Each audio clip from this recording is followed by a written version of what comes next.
શાतिर ચોરોએ પોતાની modus operandi બદલીને formal કપડાં પહેરીને ચોરીને અંજામ આપ્યો હતો। વડોદરામાં ઘરફોડ ચોરીનો એક ચોંકાવનારો બનાવ સામે આવ્યો છે।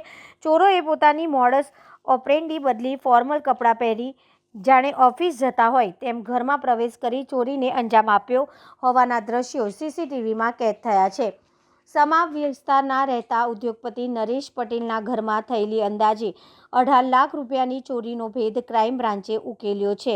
પોલીસે સીસીટીવી ફૂટેજ, ટેકનિકલ સોર્સ અને હ્યુમન ઇન્ટેલિજન્સના આધારે કાર્યવાહી કરીને કુલ 74 લાખ રૂપિયાથી વધુના મુદ્દામાલને જપ્ત કર્યો હોવાનું જાણવા મળ્યું છે। પોલીસ તપાસમાં ખુલ્યું છે કે લગ્ન પ્રસંગે ઘરે લાવવામાં આવેલા દાગીનાની ચોરી કરવામાં આવી હતી। ઘટનાના સમયે એક આરોપી ઘરની બહાર લાગેલી લાઇટ બંધ કરતો સીસીટીવીમાં કેદ થયો હતો। વધુમાં આ શાतिर ચોરોએ વડતાલની એક ધર્મશાળામાં રોકાઈને કુલ 4 ઘરફોડ ગુનાઓને અંજામ આપ્યો હોવાનું પણ બહાર આવ્યું છે। ક્રાઇમ બ્રાન્ચે જોધપુર, રાજસ્થાનના 2 આરોપીઓને ઝડપી પાડી વધુ તપાસ હાથ ધરી છે।